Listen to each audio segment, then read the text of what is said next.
J'ai même pas démarré la vidéo que je pars déjà dans tous les sens, c'est une catastrophe. Ah, pardon.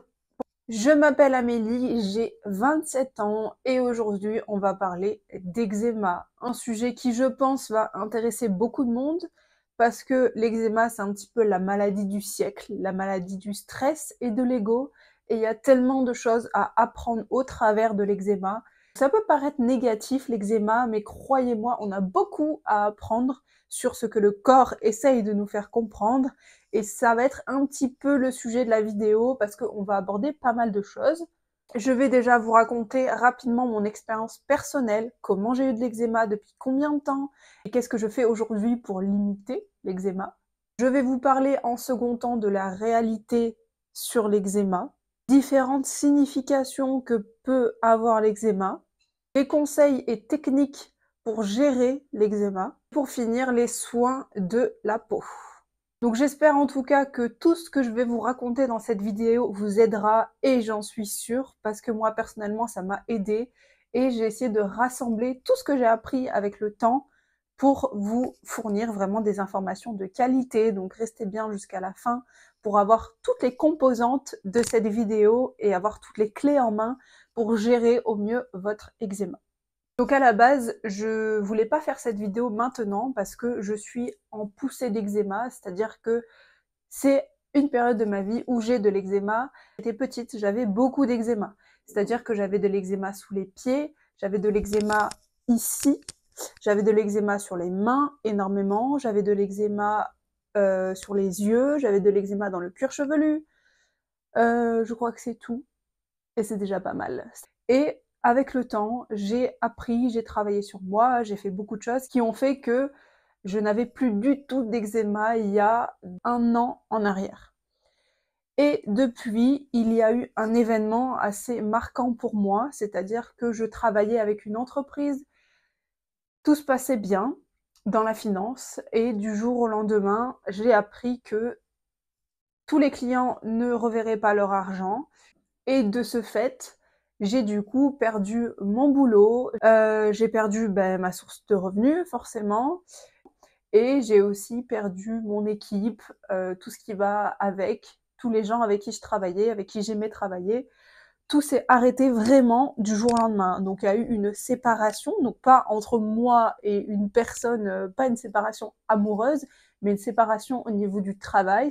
Et ça a été assez brutal du jour au lendemain. Et à partir de ce moment-là, j'ai recommencé à avoir de l'eczéma. Donc aujourd'hui, ça va, ça vient. Il y a des périodes où ça va un peu mieux, d'autres où ça va pas du tout. Là, je suis en période de stabilisation, c'est-à-dire que j'en ai, mais ça va. Parce que je comprends au fur et à mesure du temps la signification et je vais vous montrer. Voilà. Donc là, ça paraît peut-être beaucoup, mais en réalité, c'est plus stable qu'il y a quelques temps et j'en ai pareil de l'autre côté. Voilà. Donc ça, il y a une délimitation, c'est marrant parce qu'il y a une délimitation assez frappante. Regardez là, là. Donc forcément, c'est pas très jojo, surtout sur les mains. C'est hyper désagréable parce que on a toujours besoin de ses mains pour cuisiner. Moi qui adore cuisiner, c'est hyper galère pour faire la vaisselle. Dès que vous mettez vos mains sous l'eau, il faut les hydrater direct. Et ça, c'est super relou. Donc bon, l'eczéma, peut-être pas le meilleur endroit, mais en réalité, est-ce qu'il y a un endroit idéal pour avoir de l'eczéma? Je ne pense pas. Avec le temps, j'ai appris, j'ai essayé de trouver les causes, j'ai essayé de faire tous les traitements du monde qui n'ont jamais marché, parce que le meilleur traitement qu'on peut avoir pour faire partir l'eczéma, c'est le travail interne qu'on peut faire sur nous. Et ça, je l'ai fait, et je suis arrivée à un point où j'en avais plus du tout, jusqu'à cette nouvelle séparation. Je vais vous montrer une photo avant l'événement où j'en avais plus du tout de mes mains et après l'événement où j'avais beaucoup d'eczéma et que j'ai encore d'ailleurs. Avant toute chose, je ne voulais pas forcément faire cette vidéo parce que j'en ai encore et je me suis dit mais en fait je suis pas du tout légitime de parler de l'eczéma et en réalité j'ai une personne que j'aime beaucoup qui s'appelle Géraldine qui me suit et qui m'a dit mais pourquoi tu fais pas une vidéo maintenant que tu en as parce que c'est plus intéressant parce que tu te rappelles parce que tu sais tout ce que tu fais pour améliorer cet eczéma, et peut-être que quand tu n'en auras plus, tu te souviendras même plus pourquoi il est parti. Donc, je me suis dit, c'est vrai que c'est intéressant de faire une vidéo maintenant parce que j'ai les ressentis qui sont là, qui sont tout frais, je sais ce que je fais pour travailler là-dessus et je pense que c'est hyper intéressant de le faire actuellement quand j'ai de l'eczéma. Voilà. Je vais vous dire la réalité vraiment sur l'eczéma, c'est qu'on a tendance à toujours chercher une solution miracle et à se dire, je vais aller voir telle personne parce que je sais qu'elle va me faire partir mon eczéma, j'espère que je vais tester ça et j'en aurai plus. On repose toute la responsabilité de notre eczéma sur un praticien et on se dit si je vais voir un magnétiseur, un thérapeute, kiné ou une iridologue ou que sais-je, ben on se dit si je vais voir telle personne, après j'en aurai plus. Donc en fait, on met toute la charge sur la personne en espérant que du jour au lendemain, notre eczéma va partir. Mais en réalité, non, c'est exactement comme les crises d'angoisse. Et Dieu sait si j'en ai fait, donc je sais de quoi je parle, et peut-être que je ferai aussi une autre vidéo là-dessus, parce que c'est aussi super intéressant. Si on a de l'eczéma, c'est qu'il faut faire un travail beaucoup plus long, beaucoup plus profond que juste faire un soin. En tout cas, moi, j'ai essayé plein de choses, et ça peut partir ou s'atténuer ponctuellement, mais malheureusement, si le fond du problème n'est pas réellement réglé, ça reviendra tôt ou tard. Donc pour essayer de comprendre un petit peu d'où ça peut venir, quelle est la signification, je vais vous donner 2-3 conseils qui vont vous aider, je pense. Donc le premier, c'est d'essayer de détecter quand est-ce que vous avez eu cet eczéma. Si c'est lié à un événement, si oui, quel événement. En général, c'est une séparation, et ça on l'entend beaucoup dans l'eczéma, mais souvent on pense à une séparation amoureuse, alors qu'en réalité il y a tellement de séparations. Ça peut être une séparation professionnelle, ça peut être une séparation amicale, ça peut être une séparation avec un animal de compagnie, une séparation amoureuse, une séparation physique, ou au niveau d'un déménagement, d'un changement de lieu de vie. Les séparations, il y en a plein de différentes, ok? La deuxième, c'est regarder la signification précise au niveau de la localisation de votre eczéma.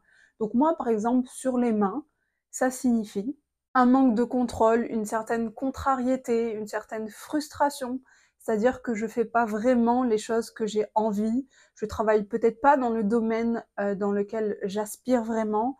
Voilà, je suis frustrée parce que j'ai pas le contrôle sur la situation. Après, il peut y avoir la signification vraiment liée au conflit de séparation. Imaginons, j'ai un chat, je le touchais tout le temps avec mes mains. Du jour au lendemain, il meurt de façon brutale. Et là, je me retrouve avec plein d'eczéma sur les mains. Et ben là, on sait que c'est lié vraiment à ça, au fait que j'avais un animal de compagnie. Je le touchais toujours avec les mains et il est plus là. Et d'un coup, hop, j'ai de l'eczéma sur les mains. Après, sur le visage, ça peut être par exemple une difficulté à être soi-même, à toujours penser au regard des autres, à faire en fonction des autres et jamais en fonction de soi-même. Dans le cou, et d'ailleurs j'en avais un tout petit peu dans le cou ici, mais là j'en ai plus, et ça peut être aussi lié à un besoin de reconnaissance. Sur les bras, en général, c'est ici, parce qu'en plus la peau est fine et sensible. Ça peut être quelqu'un qui doit toujours exécuter des tâches seul, et qui sait que personne ne pourra l'aider, donc il compte vraiment que sur lui-même. Et après voilà, on peut avoir de l'eczéma clairement sur tout le corps. En général, c'est les zones où la peau est très fine, comme ici, ici, les paupières. Je vais vous mettre un lien en commentaire sur les significations de l'eczéma selon la localisation. Comme ça pourra vous aider et vous pouvez regarder par vous-même. Il y a aussi un livre qui m'a énormément aidé à comprendre le pourquoi du comment de l'eczéma, toujours d'un point de vue émotionnel, c'est le Dictionnaire des maladies de Élise Bourbeau. Et d'ailleurs, cette femme a aussi fait les 5 blessures qui empêchent d'être soi-même, et ce livre m'a aussi énormément aidé à comprendre les blessures que j'avais, la signification, les masques, etc. Bref, super intéressant. Donc voilà, je vous conseille ces 2 livres. L'eczéma touche la plupart du temps les hypersensibles, donc je suis hypersensible et toutes les personnes qui ont de l'eczéma sont sans doute aussi hypersensibles. Ce sont généralement des personnes qui n'ont pas appris à s'aimer. Moi, c'est vrai que quand j'étais plus jeune, j'étais tout le temps en train de me dénigrer. S'aimer soi-même, c'est quelque chose que j'avais énormément de mal à faire, mais que j'ai appris à faire avec le temps, et je pense que ça a été l'une des raisons pour laquelle je n'avais plus d'eczéma. Je vivais aussi en fonction des autres, en fonction du regard des autres, tout ça pour ne pas être finalement rejetée, abandonnée. Ça peut être face à l'effervescence d'une situation, l'impatience d'une situation. On bouillonne à l'intérieur de nous et quand ça bouillonne, c'est que c'est chaud en général. Quand on fait bouillir de l'eau, c'est chaud. Et l'eczéma, c'est quoi? C'est du feu. Donc, ça peut se traduire aussi par j'ai pas envie qu'on me regarde vu que j'ai de l'eczéma, c'est moche. Donc vous allez créer une barrière entre vous et les autres pour tout simplement vous protéger. Donc les choses qui peuvent vous aider, qui m'ont aidé, c'est que une fois que vous avez trouvé vraiment la cause, la source du problème, c'est de vous faire aider. Donc si vous arrivez à le faire vous-même tout seul, c'est bien, mais en général, avoir l'aide d'un professionnel, on va dire d'un thérapeute, c'est toujours mieux. Moi personnellement, je me suis beaucoup fait aider. Par contre, quand je me fais aider, je m'engage et je fais un travail personnel à côté. J'attends pas que ce thérapeute ait la solution miracle pour moi, et c'est ça qui fait toute la différence. Donc quand je vais voir quelqu'un, j'ai pour objectif ne pas d'enlever mon eczéma en un claquement de doigts, mais plutôt d'essayer de travailler sur le problème, sur la source, pour m'améliorer, pour changer mon état d'esprit, pour aussi changer tous ces schémas négatifs que j'ai vis-à-vis de moi, que j'ai envers moi, pour retrouver en fait une image de moi qui est nettement meilleure. Si c'est par rapport à un événement, de faire le deuil de cet événement. Si j'ai eu une séparation brutale, le but va être, via l'aide d'une personne, d'un thérapeute, de faire le deuil de cet événement pour passer tout simplement à autre chose. Je sais que moi, personnellement, l'EFT m'a énormément aidé dans ce processus, pour plein de choses d'ailleurs, mais en tout cas, l'EFT, je vous conseille de vous pencher dessus. Rapidement, qu'est-ce que c'est l'EFT? Ça veut dire Emotional Freedom Technique, avec mon super accent. Donc en fait, c'est une méthode de guérison psychologique à stimuler des points méridiens bien précis. Donc vous avez le haut de la tête, ici, ici, ici, ici, ici, ici, ici, ici, etc. Après vous avez les mains. Moi, je l'ai fait pendant vraiment longtemps, l'EFT, et ça m'a énormément aidé. Donc moi, comment je le faisais pour vous donner une idée? D'abord, je désancrais des vieux schémas en me répétant les phrases, par exemple, de l'eczéma, j'ai des problèmes de peau, je ne me trouve pas belle, etc., etc. Et après, une fois que ça c'était ok et que je l'avais accepté et que ça ne me faisait plus aucune émotion, donc en fait, ok, j'ai l'eczéma, mais ça me fait plus rien en fait. Et une fois que ça s'était fait, vous passez à la deuxième phase qui est de ancrer des schémas positifs, des nouveaux schémas. Et donc là, ça va être je suis en parfaite santé, j'ai une belle peau, je suis très jolie, je m'aime, le truc, voilà.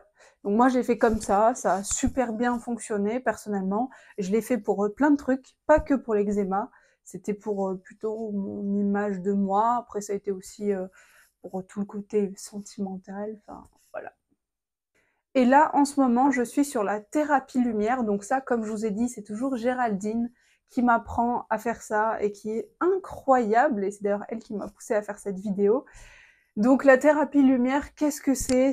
Une méthode de guérison, on va dire. Donc je vous l'explique avec mes mots et comment j'ai vécu la chose et mon expérience personnelle, mais je ne suis pas thérapeute, je ne suis pas certifiée là-dedans, pour apprendre et domestiquer son ego. Dans la vie quotidienne, on a toujours cette petite voix à l'intérieur, des fois qui nous dit t'es moche, t'arriveras pas à faire ça, t'as pas beaucoup de vues sur YouTube, tu ci, tu ça, voilà, des petites voix négatives. Et ben ça, c'est la voix de l'ego. Vous avez l'ego égotique lié à l'orgueil et l'ego blessé lié plutôt à nos blessures et moi notamment l'injustice. Donc là, je parle de l'ego blessé, ok? On a toujours des petites voix dans notre tête qui sont nos voix en fait de notre mental par rapport à notre ego blessé et qui nous disent tout un tas de sottises toute la journée, des phrases qui sont en général à 80% négatives, et ça, inconsciemment, on les accepte. On prend l'habitude de les accepter comme si c'était normal qu'on se répète ce genre de choses dans notre tête, ce genre de phrases négatives. Après, ça peut être des trucs tout simples, comme par exemple, aujourd'hui, je suis dans l'ombre. Ça paraît banal, mais si je ne fais rien, ça veut dire que j'accepte que oui, je suis dans l'ombre et que je vais rester dans l'ombre. Alors qu'en réalité, non, j'accepte pas ça. Et du coup, on va domestiquer notre ego et arrêter cette petite voix négative qui nous parle toute la journée. C'est très rare qu'elle soit positive, et quand c'est positif, c'est pas de l'ego, ça vient tout simplement de notre cœur, de notre créativité. Voilà. Donc le travail que je fais actuellement, c'est que dès que j'ai cette petite phrase négative dans ma tête, je l'écris sur papier, telle qu'elle me vient. À chaque fois, je l'écris. Et à la fin de la journée, je vais transformer toutes ces phrases négatives en des phrases positives. Donc je vais vous donner quelques exemples. Parce que quand j'ai fait mon travail, ben, j'écris toujours sur un petit papier parce que c'est toujours plus impactant d'écrire, plus puissant d'écrire. Donc, par exemple, je fais une poussée d'eczéma. Ça, c'était perçu comme quelque chose de négatif. Alors que au début, moi, je pensais que c'était juste normal, c'est neutre. Voilà, je fais une poussée d'eczéma. C'est factuel, quoi. Mais en réalité, bah, ça montre que j'accepte que oui, je fais une poussée d'eczéma, et je valide le fait que je vais continuer à en faire une. Et donc, du coup, il faut transformer ça en positif en disant je décide d'accueillir les messages d'inconfort de mon corps, d'être à l'écoute et de les transmuter en lumière, en confort, en santé parfaite. Autre exemple, autre autre phrase. Alors là, c'est hyper personnel ce que je vous partage. J'espère que vous vous en rendez compte, mais je pense que ça peut vous aider. C'est pour ça que je vous le partage. Et après tout, peut-être que c'est juste mon ego qui me dit que c'est un petit peu personnel, mais bon, en réalité, on est tous pareils au fond de nous. Donc voilà. Je remets en question mes compétences, mon professionnalisme. Ça, c'est la phrase négative, et je transforme ça en j'accueille ce temps de reconstruction, je profite d'être au calme. Aujourd'hui, sur cette chaîne YouTube. Donc voilà un peu les travaux que je fais en ce moment par rapport à mon eczéma. Donc j'ai fait de l'EFT et là aujourd'hui je fais ce qui s'appelle une thérapie lumière. Et après, je fais quand même mon travail du quotidien concernant mon bien-être personnel.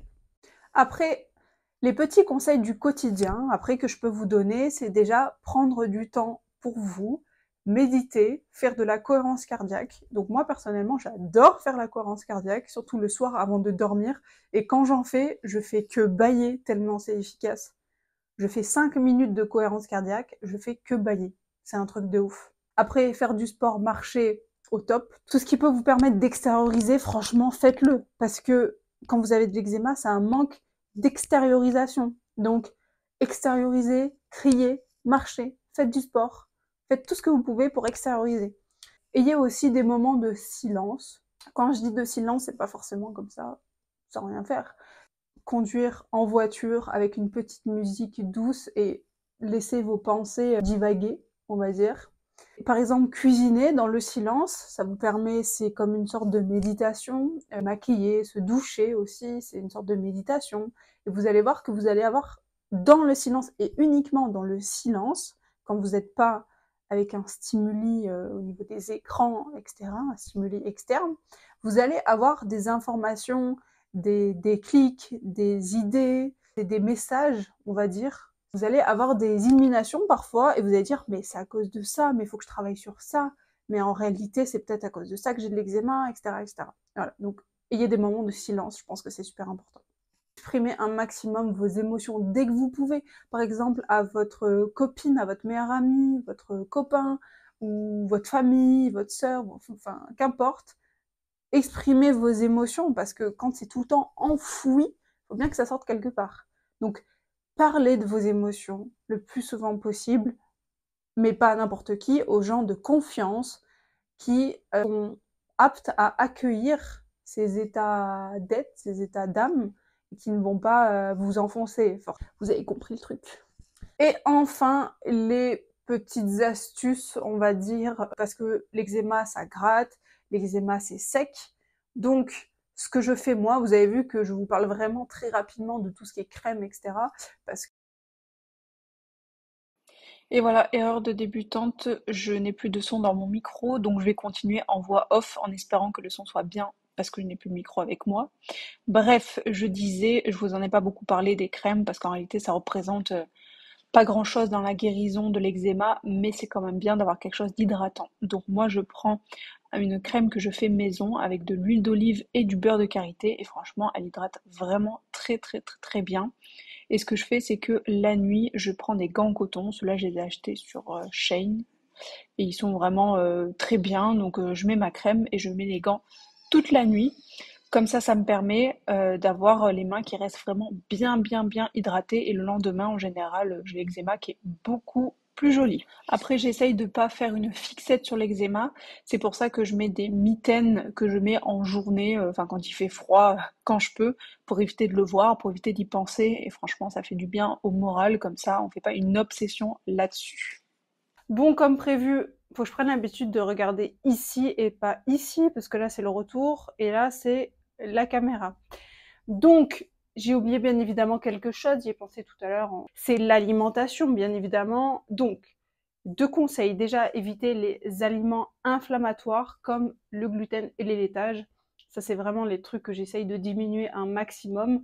Donc le gluten, si vous en mangez, c'est pas grave, mais il faut garder juste une petite quantité dans votre alimentation. Et si vous en mangez, essayez de prendre du gluten de bonne qualité, comme par exemple du pain au levain, qui soit de petit épeautre, de sarrasin, de riz, de châtaigne, voilà, ce genre de pain qui est un petit peu meilleur, on va dire, ou bien favoriser tout simplement les aliments sans gluten. Pas forcément sans gluten, c'est-à-dire qu'il y a du gluten et qu'on a fait la version sans gluten, mais plutôt des aliments naturellement sans gluten, comme du riz, tout simplement. Ça fait l'affaire. Et après, en termes de laitage, donc évitez le lait de vache, privilégiez plutôt le lait de brebis ou de chèvre, ou sinon supprimez totalement le laitage et prenez du lait végétal comme du riz, de l'avoine, du quinoa, de l'amande, de la noisette, tout ce genre de choses. Voilà, il y a plein d'alternatives vraiment. Si vous diminuez ça, ça va diminuer l'inflammation. Parce que l'eczéma, c'est quoi? C'est de l'inflammation. Donc le tout, c'est éviter l'inflammation. Dernière chose, faites attention à vos intestins, à la qualité de vos intestins, voir s'ils sont poreux ou pas. La porosité intestinale, c'est s'il y a des petits trous et du coup, il y a des toxines qui vont dans le sang. Donc, réparez vos intestins parce que plus ils seront en bonne santé, plus vous aurez une bonne digestion et moins vous aurez d'inflammation. Donc, pour réparer les intestins, tout ce qui est probiotique, prébiotique, c'est vraiment tip top. Vous avez un tas de trucs, mais la base pour moi, c'est prébiotique, probiotique. Si vous voulez, je vous mettrai un lien de ceux que je prends moi et que j'ai pris pendant longtemps et qui sont vraiment trop bien. Voilà! J'en ai fini avec cette vidéo. En tout cas, j'espère qu'elle vous aura plu et qu'elle vous aura apporté. Désolée encore pour le petit problème technique qui n'arrivera plus parce que cette fois-ci, mon micro sera bien chargé. N'hésitez pas à me faire vos retours en commentaire et je vous dis à très vite pour une prochaine vidéo. Et n'hésitez pas aussi à liker si ça vous a plu. Bisous!